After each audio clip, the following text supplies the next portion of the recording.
assuming the hair was what she wanted, could she have had somebody else take it out and simply reinstall it? Yes. There's nothing. Yes. It's not like these aren't like one-use extensions. And that's what I was gonna do. Take them out and right. Same ones. You wouldn't have had to reorder.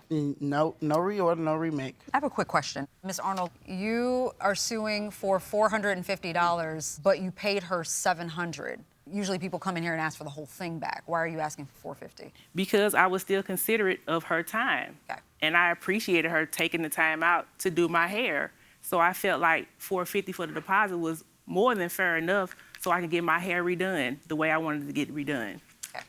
All right, I think we have a good picture of what this is about, and we will resolve it for the two of you. Right. Excuse while we deliberate. This courtroom is now in recess. I am looking at these photos of the plaintiff. She specifically says she wanted diamond lock extensions. It shouldn't take me having to, turn this picture around in order to see a diamond-shaped dread. Her testimony that she's an expert and understands what diamond-shaped locks are, that's just not what the plaintiff got. Well, I have to tell you, I made a little picture for myself. Yes. Right? Because here's a diamond, right? But here's a square. Yeah. It's on the eye of the beholder, But right? it shouldn't be. To me, I don't think we even really need to get there. Okay. Because the defendant said they came out bigger than normal, which to me suggests that she acknowledged that these were larger than was expected, and then she offered to redo them essentially for a discount. She charged her $900 total.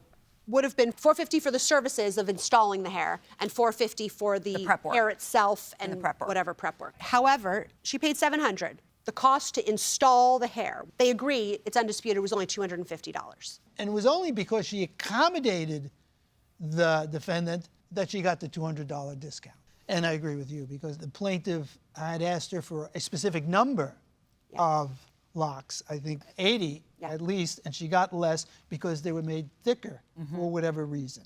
So I think that the plaintiff should prevail. I would give her the $450 back. Okay.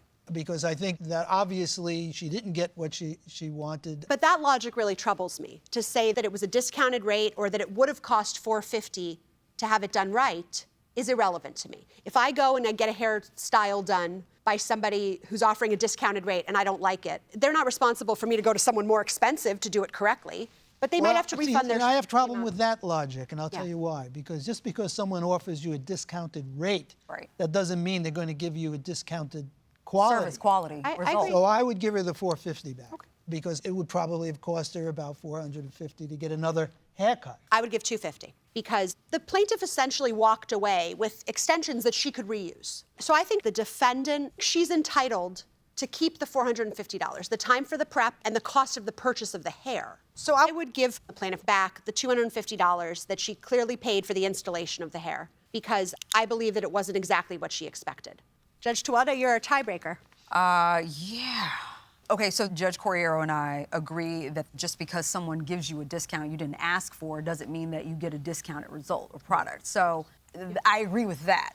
But in actuality, she did just pay $700 and not $900. So, why give her more than what she actually paid? So I'm going to go with Judge Juarez on this. And Judge Corriero wants to give the full $450. Yes. Okay, so we have a verdict. We have a verdict.